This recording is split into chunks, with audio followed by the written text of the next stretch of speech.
เสียใจบ่เสียใจเสียใจเสียใจเข้าไปธนาคารแรกๆเก่งบ่แบบว่าเข้าไปครั้งแรกนี่เก่งบ่เข้าไปธนาคารเก่งยังแบบว่าแบบตื่นเต้นบ่เอายานฮะยานบ่เคยเข้าธนาคารจักเทื่อบ่เคยเข้าบ่บ่ก็เจ้าคิดว่ามาเบิกเงินมาจักติ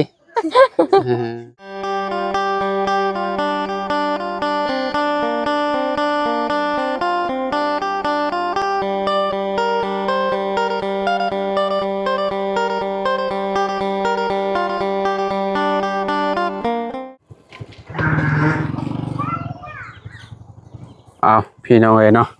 เปิดภาพมาอยู่ที่บ้านน้องหัวน้องจันธิดาเด้อบ้านนี้เด้อพี่น้องเอ้ยเนาะแปลกหูแปลกตาเลยได้บ้านนี้พี่น้องเอ้ยเนาะป้อต้นผักขี้เหล็กพี่น้องเอ้ยเนาะยังเหลือบ่กี่ต้นบ้านนี่เนาะเพิ่นตัดลงเลยได้พี่น้องเอ้ยเนาะป้อเฮ็ดพื้นนี่คักปานยังแลไม้นี่ก็ได้เนาะเหลืองคักคือหยังนี่ได้ต้นพี่น้องเอ้ยโอ้แก่นมันพี่น้องเอ้ยเนาะดำคักปานยังเนาะสองสาวนี่พากันสำรวจเบิ่งอยู่พี่น้องเอ้ยเนาะสบายดีสบายดีสบายดีเนาะน้องจันกับน้องหัวขออนุญาตเนี่ยเนาะเอาลงมาแบบนี้แล้วสิเอาไปเฮ็ดหยังบาดนี่น้องอันน่ะตัวน้อยๆมันนี่เฮ็ดพื้นบ่แม่นบ่เฮ็ดละหัวบ่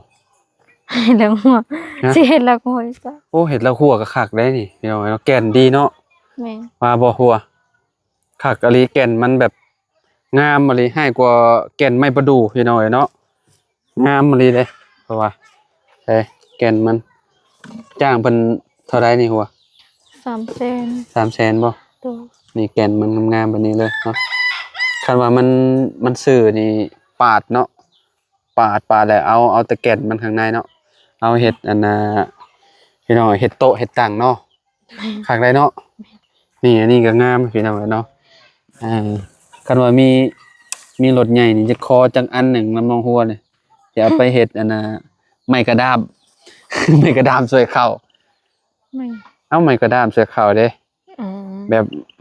แก่นมันดีเด้งามแฮงพี่น้องเนาะบ่ยากทาสีเนาะเพิ่นเฮ็ดแล้วแต่โดนแล้วบ่ก็แล้วก็แล้วเมื่อกี้นี่อ๋อให้ก็แล้วกินดีเลยเนาะฝั่งนั้นได้ซะน้องโอ้ยน่ะนี่อัน1ต้น2ต้นนี่บ่ทันปาไว้บ่เอาไว้กินนั่นน่ะยอดมันบ่น้อยมันสูงเนาะมันสูงพี่น้องเนาะแบบว่าเวลาลมมาเขาก็เป็นตาย้านได้เนาะย้านมันหักทับเพื่อนนะทางทับเพื่อนงามเรานี่คือว่าแล้วเนาะบ่ได้แล้วเนาะหัวเนาะมื้อนี้พากันไปไสมาเนาะไปไปเปิดบัญชีอยู่ไซเดนแต่ว่าเปิดบ่ได้คือบ่ไปเซโปนบ่ฮู้บ่เปิดธนาคารการค้าเด้เจ้าสิเปิดธนาคารหยังการค้าพัฒนาลาวแล้วแต่เจ้าสิเปิดน้องบ่มีรูปในปึ้มสมโนครัวก็เลยเปิดบ่ได้อ้าวคือบ่มีบ่ได้ทำมีปึ้มสมโนซื่อๆแต่ว่าบ่ได้มีรูปโดยมีแต่ชื่อซื่อมีแต่ชื่อโดยอ้าวปานนี้บ่ได้ติดบ่มีมันก็เปิดบ่ได้แล้วซะมันต้องมีรูปแล้วก็จำการูปมองรูปเจ้าน่ะสมมุติว่าน้องเจ้าสิเปิดก็มันต้องมีรูปเบิด2อ่ะนะว่าไงบ่ได้มีเบิด2เลยบ่ฮะมีเจ้ามีเจ้าเปิดได้บ่ก็บ่ฮู้กันเจ้าคือบ่เปิดซะแต่ว่าเจ้าบ่อยากเปิดอยู่แล้วเนาะน้องหัวนี่อยากเปิดบ่เปิดแบบว่าอันเอาไว้ใช้ในยามจำเป็นเนาะแบบว่าออมเงินออมหยังเนาะเวลาเฮาไปเฮ็ดเวียกเฮ็ดงานเนาะมันก็ดีแบบหนึงได้มีธนาคารนี่พี่น้องออมเงินเนาะแบบว่าเฮามีมี10ก็เอาเข้าเมียนเนาะแม่สบายเฮามีบัญชีตัวเองสบายเวลาเฮาอยากสั่งเครื่องหรือว่าเนาะมีผู้ที่ว่าเพิ่นอยากโอนเงินโอนหยังมาซอยหยังก็ สามารถแบบอ่ามันสะดวกอะนะพี่น้องเอ้ยเนาะแต่ละคนก็ต้องมีแหละเนาะมีไว้ก็ดีคือกันเนาะแต่ว่าเปิดบ่ได้บ่ แม่นก็ เพิ่น ต้อง เพิ่นว่าแนวใดเพิ่นแนะนำมาว่าแนวใด เพิ่นว่าต้องติดรูปแล้วก็เฮ็ดซัมโมโนใหม่เพราะว่า โอ้ ซัมโมโนตัวนี้มันเก่าแล้วเขาเจ้า โอ้รุ่นเก่าบ่อันนี้นะ นี่ รุ่นเป็นแบบใดมันชมโนนะ ซัมโมโนสีดำมัน สีดำอะบ่ผู้มื้อนี่มันจากสีออกชมพูเนาะแม่นบ่ เล่ม สี เล่มใหม่แล้วข เขี อง ยว มันเนาะ เขียวสีเขียว สีเขียวได้เล่มใหม่เนาะ แม่น อืมแต่ว่าคนในหมู่บ้านนี่ก็ยังบ่ได้มีเบิดทุกคนหรอกว่า แม่น เพิ่นยังบ่ได้เปิดให้เฮ็ดใหม่หรอกว่า แม่น ต้องรอก่อนเนาะผิดหวังเลยมื้อนี้ติเออ ทางน้องนี่คือบ่ลองเบิ่งซะน้องจันก็บ่ลองเบิ่ง บ่ได้ถือรูปไปนำเพราะว่าเราถ่ายรูปแต่เราเข้าโรงเรียนนั่นเด้เขาจะเอาถ่ายให้ บ่ในติดในสมโนหาได้บ่ได้มีจักคนบ่ รูปพ่อกับแม่หันมี บัดรูปลูกตอนนั้นยังน้อยบ่จักเนาะ ตอนนั้นเจ้ายังน้อยมันก็เลยบ่ได้ถ่ายรูปแล้วก็บ่ได้ติดชายติ แม่น อืมยังบ่มีเบ่3คนเหรอวะ4คนเนาะ แม่น 4คนแต่ว่าเอ้ยกกหามีบ่บ่มีคือกันอีก แม่น มีแต่รูปอันพ่อกับแม่รูป แม่ อัน น แม่นี่สามารถเปิดได้เนาะแม่จ้ะเนาะ แม่น เฮ้ยให้แม่ไปเปิดมันก็บ่คืนเลยติเออแม่ก็เพิ่นเฒ่าอะไรพี่น้องเอ้ยเนาะว่าน้องฮัวก็จะเพิ่นก็อยากมีสมมุติเป็นของตัวเองนั่นแหละเนาะเฮ็ดแนวใดอ่ากับมีแต่รอเปลี่ยนปึ้มไม้เนาะเปลี่ยนหัวไม้แล้วก็ถ่ายรูปถ่ายหยังแล้วก็จังอันนั้นเนาะแล้วก็จังไปเปิดคือสิหลายปีอยู่เนาะเฒ่าก่อนบ่จัก เอาว่าเออพี่น้องอันนี้ก็เฮ็ดบัตรยากอันนี้มาบ่มีรูปเฮาเฮ็ดบัตรประชาชนพาสปอร์ตบ่ได้เลยบ่เอ้ยสมมุติว่าเจ้าอยากมีบัตรประชาชนนี่เจ้าก็ต้องแล่นปึ้มสมุนใหม่เบิดเลยเนาะถ่ายรูปถ่ายหยังติดปึ้มใหม่เลยเนาะยากถ้าอยากไปไทยอะนะ แม่นแล้ววะ แม่น อืมเป็นอะไรคือเศร้าๆฮะนอนหน้ากระตื่นบ่ บ่ เออ หยอกน้องมาเลยหยอกนะจุ๊บเจ้าให้กันมาฮอดบ้านนี่ล่ะว่าบ่หรือว่าแนวใด ฮอดแต่โดนแล้ว อืมไปชายแดนพลบ่ตกบ่ทางนั้น ตกต้อง ครับ ได้หลบฝนก่อนจังมา เพิ่นสิฮอด แม่น บ่ได้ข้ามเวียดบ่ได้ยินข่าวว่าอยู่ทางเวียดนามน้ำท่วมพี่น้อยเนาะน้ำท่วมหลายบ่อนเลยเนาะมันพายุพี่น้องเฮ็ดแนวใดเนาะก็น่าสิเบิดแล้วบ่อยู่บ้านเฮาบัดนี้หรือว่าจังใดก็บ่แน่ใจปานใดพี่น้องเอ้ยเนาะมื้ออื่นนี่เดินทางแล้วเนาะกลับบ้านกลับช่องก่อนเนาะ ภาวนาบ่ให้ฝนตกพี่น้องเอ้ยเนาะฝนตกก็เรียบร้อยแล้วเนาะ เปียกๆแล้ว มีแนวฝากให้แล้ว หือ ว้าวจักสิหาแนวฝากให้อายหน่อไม้ก็หมดแล้วผักก็หมดน้ำท่วมแล้วจักสิหาหยัง บ่เอาสิเป็นหยังเด้ขอบใจหลายๆ เมื่อยามใดน้องฮัวมีของฝากให้ตลอดพี่น้องเอ้ยเนาะ พอบอกบุญบอกจันทร์เมื่อวานนี้ก็บ่มีของฝากให้เพิ่นเพราะว่าไปหาหน่อไม้บ่ได้ บ่เป็นหยังดอกฮัวจุมข่อยเข้ามา แต่ละเทื่อได้กินข้าวกินหยังก็ถือว่าแบบโชคดีแล้วขอบใจหลายๆเนาะอ่าต้อนรับอย่างดีพี่น้องเอ้ยเนาะก็คือแบบเรื่องน้ำสิเอามุมใดกระแทบบัดนี้ ก็ต้องให้เพิ่น ให้เพิ่นมายามก่อนเนาะ ก่อน สัญญาณเพิ่นยังจัง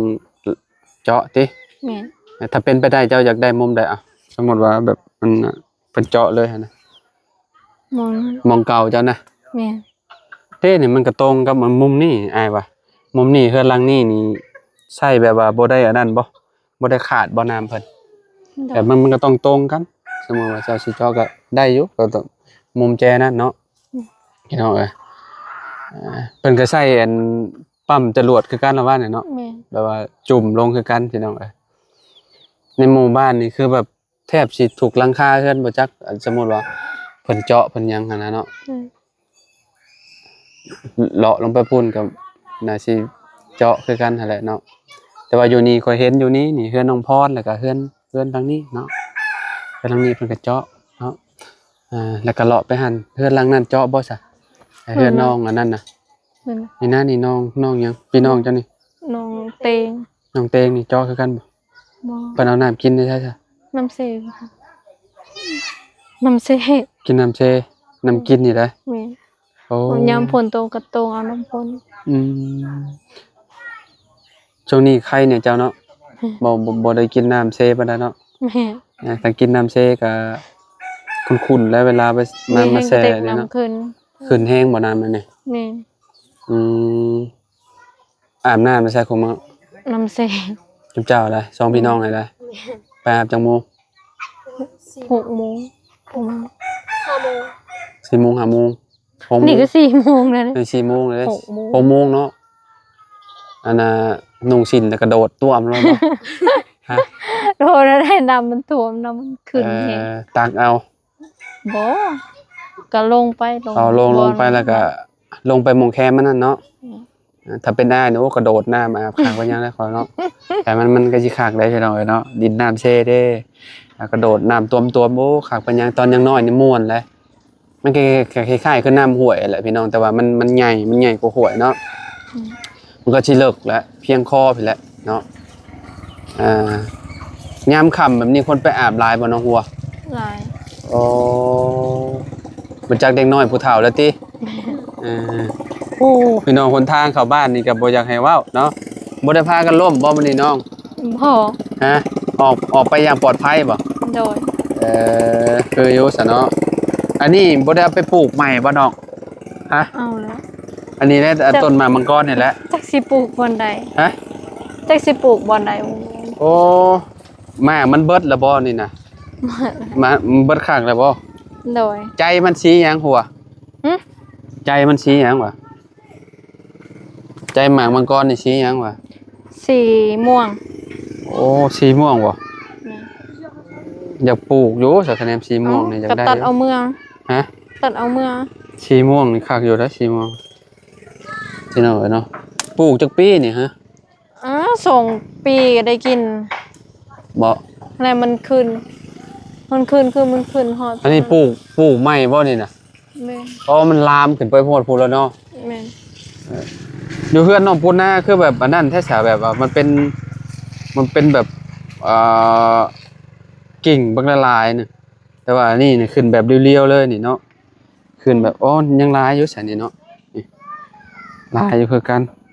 มันอาศัยแบบจับแบบนี้เลยมือมันเนาะ แม่น โอ้สุดยอดเลยพี่น้องเนาะเนียนคักว่าเนี่ยเอาไปปลูกแถวน่ะเด้แคมมันนั่นน่ะหัว เข้มเลย แค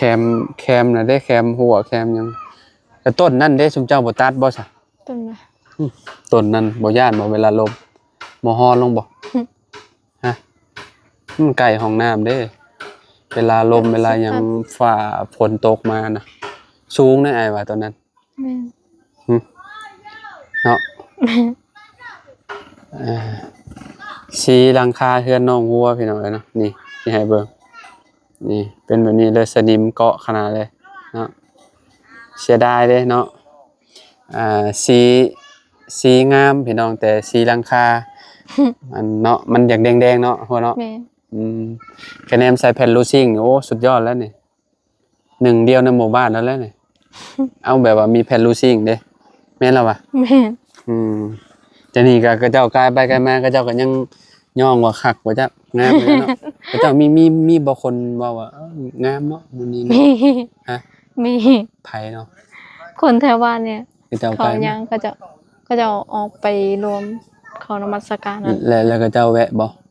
บอกเขาเจ้า ก็เจ้าเว้ากัน แม่น ก็เจ้าเว้าภาษาแบบบ้านเจ้าแล้วติ แม่น เว้าบ่ก็เจ้าว่าแนวใดอ๋อหรือบ่ แม่นเขาเจ้าว่าว้าว ฮะ เขาเจ้าว่า อิหยังบาดนี่โอ้ยเนาะ ก็เจ้าว่าแนวใดก็ว่า เขาเจ้าว่าอ๋อ อ๋อ แม่น ว่าเป็นเสียงเดียวกันเลยว่าอ๋อติ แม่น ชุมเจ้าอยู่ไสอันก็เจ้าเว้าอยู่เทิงเฮือนนั่น อยู่ทั้งเพื่อน บ่ได้เปิดหน้าต่างออกมาติแต่ว่าได้ยินก็เจ้าเว้า แม่น อืมไผสิบ่ย่องเนาะแบบว่าเบิ่งกว่าพี่น้องเลยเนาะฮะขนาดว่าเฮาเบิ่งแบบนี้มันสีมันก็ยังเด็ดเลยนะมันงามหั่นน่ะเนาะเปลี่ยนบันไดนี่โอ้แฮงคักบัดนี้เนาะ บัดบันไดแล้วเรียบร้อยนี่แฮงสิแบบถ้าเบิ่งนํกันพี่น้องว่าสิ ออกมาเป็นจังได๋สิโดดเด่นจังไดเนาะแต่ว่าเฮือนน้องอันนั้นเพิ่นมุงอันนั้นเนาะมุงกระเบื้องเนาะ แม่ เฮือนน้องพรน่ะพี่น้องเพิ่นมุงกระเบื้องเลยเนาะมุงกระเบื้องเนาะอันนี้เพิ่นกับต้นหมากมังกรเพิ่นก็ปลูกคือกันเนาะแต่ว่าเพิ่นก็โค่นลงแล้วอันนั้นเนาะแม่นมังกรนี่มันสีขาว อืม บ่ได้แม่นสี เพิ่นอันตะกี้ต้นอีหยังอยู่อันในหม่องเฮือนเราน่ะแบบต้น จัก ต้นห้างต้นไห้บ่ประมาณนี้แหละต้นมักเดือก็บ่จักเนาะบางถิ่มแล้วพี่น้องเอ้ยเฮือนเราคือมีสองหลังแบบว่า อันเป็นเฮือนครัวแล้วบ่หลังน่ะ แม่น อืมอยู่คนละฝากทางเฮือนน้องพรอยู่ฝากนี้พี่น้องเอ้ยเนาะแต่ก็เฮือนน้องวัวอยู่ฝากนี้เนาะFC ว่าเข้ามาหาน้องวัวแน่ว่าซั่นเนาะมื้อนี้เข้ามายามแรงๆเด้อพี่น้องเนาะตอนเช้าเพิ่นบ่ว่างติเนาะ เพิ่นไปไปเปิดบัญชีก็ต้องผิดหวังพี่น้องเอ้ยเนาะเสียใจบ่ เสียใจ หึ เสียใจ เสียใจ เข้าไปธนาคารแรกๆเก่งบ่ หึ แบบว่าเข้าไปครั้งแรกนี่เก่งบ่เข้าไปธนาคาร เก่งหยัง แบบว่าแบบตื่นเต้นบ่เอาอืม ยาน ฮะ ยานบ่เคยเข้าธนาคารจักเทื่อ บ่เคยเข้าบ่ บ่ คือเจ้าคิดว่ามาเบิกเงินมาจักติ เออไปแรกๆก็เว้านำได้อันธนาคารเพิ่นว่าแนวใด เขาเจ้าก็ถามว่ามาหยังแล้วน้องก็ว่ามาเปิดบัญชี อืม แล้วเขาเจ้าก็เบิ่งปึ้มซัมมโนครัว อืม แล้วก็ถามซื้อแล้วเขาเจ้าก็ว่ามีหูปน้องว่าบ่มีมันซื่อๆแล้วเขาเจ้าว่าต้องไป เปิดอันอันหยังเปิดปึ้มสมโนมาผัดบ่เห็นรูปติ แม่นแล้วก็เจ้าว่าต้องเฮ็ดปึ้มซัมมโนใหม่แล้วก็ติดหูปไว้ ความรู้สึกตอนนั้นได้ยินเพิ่นบอกว่าเป็นแนวใด ท้อ ข่าวอ่อนเลย เอ่เพราะว่าเนาะเวลาเพราะว่าเฮาบ่ฮู้เนาะอันด้วยความเฮาบ่ฮู้แหละพี่น้องไปแหละอยากเปิดบัญชีอะไปถือปึ้มไปปึ๊บไปเว้าอันกับอันเนาะพนักงานธนาคารพี่น้องเนาะไปเว้าแต่เขาเจ้าก็แนะนำเขาเจ้าเว้าดีนำอยู่บ่ โดย ธนาคารยังจะไปเปิด ธนาคารการตั้งค่า ฮะ ธนาคารการค้า อ๋อ ธนาคารการค้าต่างประเทศเนาะเออ โอ้เนาะคนบ่ค่อยเข้าธนาคารเนาะ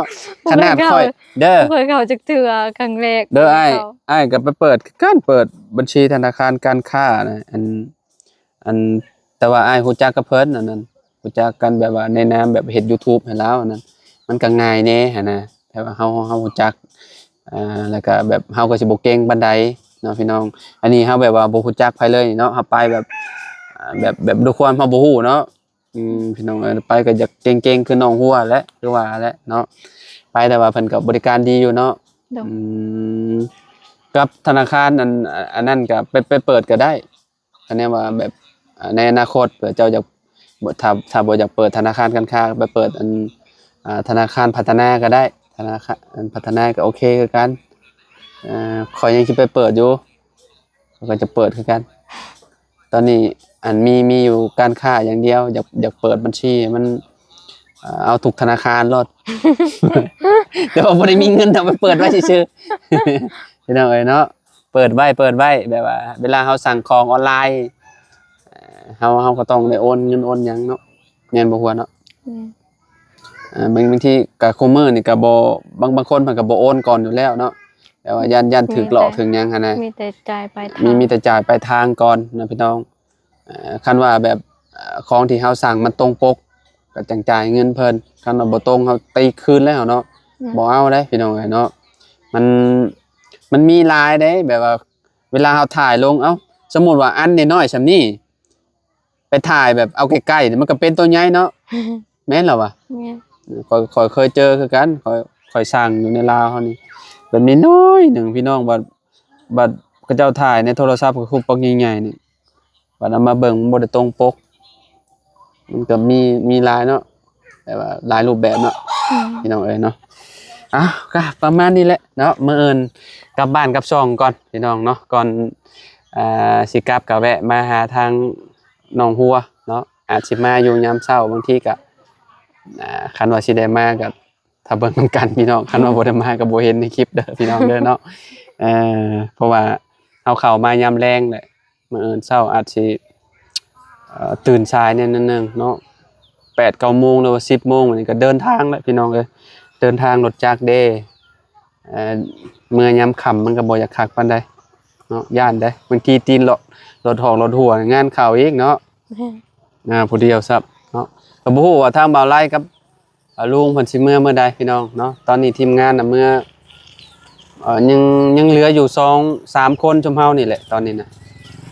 มื้ออื่นบ่าวไร่ลุงเฮิมเพิ่นอาจสิอยู่เนาะไปพูก็ได้เนาะไปหาทางลุงกับบ่าวไร่ก่อนถามเพิ่นก่อนว่าเพิ่นสิกลับเมื่อใดพี่น้องเนาะโอ้แปลนเลยบาดนี่เนาะหัวเนาะโดย โอ้กินข้าวแรงกับหยังน้อง แกงหน่อไม้ โอ้แกงหน่อไม้บ่ โดย แกงหน่อไม้โดคักแล้วเนาะหน่อไม้ไล่พี่น้องเนาะลุงกับบ่าวไล่เพิ่นก็อยู่นี่พี่น้องบรรยากาศก็อยากเงียบๆนิดนึงเนาะทีมงานเมืองละโดยสบายดีเด้อลุงเนาะกระเพาะขึ้นนี่กินแกงหน่อไม้มื้อนี้ ฮะ กระเพาะขึ้นนี่กินแกงหน่อไม้บ่ มีแกงหน่อไม้อยู่เพื่อนน้องหัวเนี่ยบ่ โดย มีออยกินบ่ ฮะ ถามคือถามบ่สดกันนี่โอ้ ใส่มีหยังในกระเป๋าน่ะ ออย หอย อ้อย อ้อย ไปฟังหอย อ้อยบ่แม่นห้อยอ้อย อ้อยถามคือบ่สดข่อยนี่ข่อยยังว่าอยู่ อ๋อ ในทีมงานเนี่ยมีแต่ข่อยผู้เดียวตุ้ยเนี่ยจังซี่แหละไปใช้เขาก็สั่ง โอ้ยไผสิช่างลุงเอ้ยเจ้าช่างลุงบ่เจ้าช่างลุงบ่ บ่ เด้ โอ้ยเจ้าอย่าเว้ามื้อนั้นน่ะเห็นกันบนปากชะน้ำกันแต่ก็มาเว้าข่อยบ่เว้าเพิ่นก็ข่อยบ่เว้าตอนใดเจ้าของบ่เว้าหมู่เองเนาะ บ่เอาตอนใดก็ว่าลุงเอามันมาฝากน้ำน้อง ลุงเป็นหยังลุงจะบ่เว้ากับเฮาโอ้เจ้าของบ่เว้าน้ำหมู่เห็นเรียกเบิ่งหางตาเอาเบิ่งไผสิบ่ย่านไว้ตาใหญ่ๆซะ แม่นบ่หัว บ่แม่ ตาน ใหญ่ๆเบิ่งเอาหางตาได้เพิ่นเบิ่งโอ้เฮาว่าเฮาเห็นหยังผิดหยังเด้บัดนี้ไปเหยียบตีนเพิ่นตอนใดเด้ว่าเอาแท้ล่ะ หยอกบ่นี่หยอกบ่หยอกโอ้ยพี่น้องเอ้ยเนาะ หยอก หยอกน้องหัว เครียดซะแล้วเนาะให้ซะล่ะ จังหน่อยน้องหัวให้ได้จังหน่อยนี่ เป็นฟืนเป็นไฟ เนาะว่าเนาะ ซี่ก็สิให้ นี่มืดผ้ามืดพลไม่เนี่ย บ่แม่นรีบ่อะไร โอ้ เอ้ ย ย นะ บ่ได้หยุดบ่ได้หย่อนเลยจังว่าเมื่อคืนนี่ก็ตากฝนเมื่อข่อยเปียกเบิด กันแล้ว ว่าเพื่อสิฮอดห้องเวียงชัยเพราะว่าเฮาจะปิดหมวกกันน็อกก็บ่ได้มันหมดเอาลงนี่มันก็ มืด ลงข้างทางแล้วแหละ ใช่แต่ได้แว่นสีขาว นั่นแหละจังว่าใครแน่เจ้าเนาะเมื่อใดบัดนี้ลุง ยาวอยู่ยาวอยู่อยู่ยาวอยู่ดอก มีเงินค่าหุ้งค่าห้องอยู่บ่ พอดีว่าเมื่อคืนนี่ดวงดีหน่อยนึงถึกเด็กบอกเลขข่อยตามแต่ได้มา ข่อยฮู้อยู่บ่ประธานบอกข่อยอยู่ เลขเป็นว่าเลขออกเลขนี่ เมื่อนั่นน่ะเมื่อวันจันทร์น่ะข่อยซื้อลุงเอ้ยข่อยฝันว่าข่อยขับรถอันวีโก้บัดนี้มันไปดับกลางทางบัดนี้ดับเลยแบบสตาร์ทนั่นได้ก็บ่ได้ไปเปิดอันน่ะกระโปรงออกมา มีแต่ขี้เข็บ ขี้เข็บน่ะอยู่ในหม่องกรองอากาศน่ะเต็มไปเลยเหลืองอยู่ลุงเอ้ยบ่ว่ะ งวดวันศุกร์หันข่อยซื้อตัวละ โอ้ 200,000 ยข่อยรถ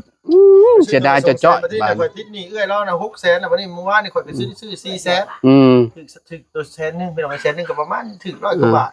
ถามว่าถึกหลายบ่ก็ถ้าเป็นเงินบาทก็ประมาณอยู่9ล้านเนี่ยมันก็สิตกอยู่ประมาณจักหมื่นว่าเป็นของหมื่นปลายนี่แหละ หมื่นน้อย หมื่นน้อยๆ ประมาณนั้นแหละ หมื่นกว่าบาทบ่หลาย โอ้ก็ต่อชีวิตไปอีกเด้เนาะ นั่นแหละก็สิได้ค่านั่นแหละค่าห้องแน่ จะพ่อจะอยู่อีกเนาะ คันซั่นเดี๋ยวว่าข่อยเมื่อนั้นบ่บุญแล้ว โอ้บ่ไหวแล้วข่อยมาเอิ้นกระเป๋าใหม่แล้ว กระเป๋าใหม่แล้วโอ้ยบ่ไหวแล้ว เมื่อก่อนเนาะบ่ไล่เด้ พอดีว่าทางง่ายเพิ่นฝากเงินมาตอนแรกว่าสิเฮ็ดซ่านให้น้องหัวแต่ว่าลุงถามทั้งบ่บุญสารวัตรบ่จัดแล้วเพิ่นว่าอันน่าจะพออยู่ดอกลุงก็เลยติดต่อเพิ่นมาตัดไม้ให้แล้วก็สิเอาไฟเข้าให้อีหล่าเพิ่น โอ้เยี่ยมเพราะว่า สุดยอดลุง ไฟก็บ่มี ไฟบ่มีเวลาเฮาจ่อน้ำนี่ก็ถ้าไปดึงของเพิ่นใช้ก็เอาอีกเลยเนาะมันก็สินักทางน้องหัวพี่แหละเนาะ พี่น้องเอ้ยเนาะก็เป็นของเพิ่นเองก็ดีคือกันเนาะ โดย อันทางเบาของเบาเชียงใช้บริการน่ะดีอยู่ได้อลุงเอ้ยมาไว เอาบ่แม่นคนเดียวบ่แม่นเจ้าเดียว บ่คนละเจ้าบ่แม่นเจ้าเดียวกันกับบ้านอันนั้นถามเบาเชียงรถอันนี้คือแบบแป๊บเดียวหนึงคือว่าบ่ได้โดนบ่ได้เพิ่นมาแหละแบบว่าน้องนี่น้องปูนานี่ยังบ่ได้ใช้เลยไฟน่ะ กองเตอร์นี่คือแบบสิเป็นปีแหละ เอ้าก่ ยั อง น บ่เห็น ก่อนเฮือน ก่อนเทื่อน้องน้ำอีก น้องน้ำอีก แม่นโดนแฮงอ่ะ นี่แต่ว่าสิ อ่ะ ถามบ่เสียง แม่นถามเอาเสียงรถเจ้าจะ ใส่ไว้ เจ้าจะไปฝั่งนั่นเด้อ เจ้าจะเพิ่มไปฝั่งนั่นถามเอาเสียงก่อนเพราะว่าข่อยเห็นเทือนอันน้องอันนี้มาไวเขาว่า มันเป็นสมอนแบบข่อยเฮ็ดน่ะจวดจ้าดนะ แม่นมันถึกช่วงมันอันนั้นน่ะถึกช่วงมันตอนข่อยเห็นให้น้องเอสกับบ่พอฮอดเดือนน่ะตอนนั้นน่ะก็แป๊บเดียวคือกัน แบบเดียว แต่ว่านี่เนี่ยใช้เวลาดนตัวนี้นะพี่น้องเอ้ยเนาะก็ลองถามทางเบาเสียงมันเป็นบางก่อน นี่มังกรเนาะ ว่าราคาเท่าใดเพิ่นเอาเนาะพี่น้องอันนี้อยู่รักนี่ก็อยู่ใกล้ๆนี่เนาะ โดย โอ้พี่น้องเอ้ยเนาะ อยู่5ล้านปลาย ว่านะคิดว่าคาดการณ์ไว้ น่าสิประมาณนั้นแหละเนาะ ยังว่าเพราะว่า แม่น เงินน่ะไอ้เพิ่นฝากมาเงินเขาไฟมันตกอยู่ประมาณ6ล้านตัดค่าตัดไม้ไปเมื่อกี้นี่300,000ก็ยังเหลืออยู่5ล้าน7 โดยก็มีแต่ถามเบิ่งเพิ่นก่อนเนาะ โดย ว่าเพิ่นสิเอานำเท่าใด ได้อยู่ดอกลุงคิดว่าน่าจะได้อยู่5ล้านปลายนี่ โดย แพงกูหันก็จังว่ากัน ต้องมีมาเพิ่ม ทีนี้ ได้ บ่เอาผู้นี้เป็นประกันเอาผู้นี้เป็นประกันเอาผู้นี้เป็นประกันไว้เนาะโดย โอ้แม่นบ่จัน เอานักการประกันไว้เอานักกีฬาจันประกันค่าไฟไว้เลยถามว่าจ่ายแหละคืออยู่ต้องจันไปเฮ็ดเวียกเฮ็ดงานให้เลยบ่ซั่นก็ไปจับกล้องให้ก็ได้เนาะอันนี้นี่บ่ได้อันนี้ใช้สายตาโหดโพดเวลาเฮาบอกบ่ได้สายตาคือสร้างเฮานี่บางมื้อลุงฉันบ่กล้าเว้านำนะ คือว่าสายตาเราก็โอเคอยู่นะน้องหัวเนาะบ่ได้พิฆาตเยอะว่าเนาะ บ่เห็นนี่ซื่อ เมื่อพร้อมกันกับลุงเนาะอันน่ะสิพร้อมกันเนาะ น่าจะพร้อมบ่ฮู้ว่าดูเพิ่นเห็นดงน้ำหรือบ่ข่อยกับพังเบิ่งเจาะน้ำเจาะในให้น้องเพิ่นพุ่นละ เอาก็ต้องนัดกับเบาตูนเพิ่นก็มาอีก ถ้าเข้าอีกแล้วบาดทีนี้เอ้า นัดเจอกันก่อนเจาะน้ำเจาะหยังให้น้องเพิ่นแล้วผู้ใดมันแบบ มัน คือสมมุติข่อยสิลงมาแบบทีมงานขึ้นมานะก็เลย มันเข้ามังน่ะเนาะ กำลังได้ก็เจาะน้ำเจาะหยัง มันจอมันจันแหละพี่น้องเอ้ยเนาะ โมโคขึ้นมาแล้วก็มีแต่ว่าหาตั้งสร้างเจาะเพิ่นมาแล้วก็เจาะน้ำเจาะใน โอ้ข่าวดีหลายทางเลยได้นี่เนาะโอ้ยคักๆๆดีใจนำเนาะ เจาะน้ำให้น้องแล้ว บ่แกงหน่อไม้ชิมือไผนี่ แม่ มือแม่ ชิมือคุณแม่อีกเนาะน้องจันบ่ได้เป็นคนแกงบ่มัน บ่ โอ้ชิมือแม่บ่ต้องเว้าเถิงชิมือแม่นะแซ่บอยู่แล้วพี่น้องเอ้ยเนาะสุดยอดอยู่แล้วชิมือแล้วเนาะไปสะขอโตแล้วพี่น้องนะอยู่ดีมีแฮงเอาสบายดีเด้อพี่น้องเด้อเนาะไปพี่น้องเอ้ยเนาะโดย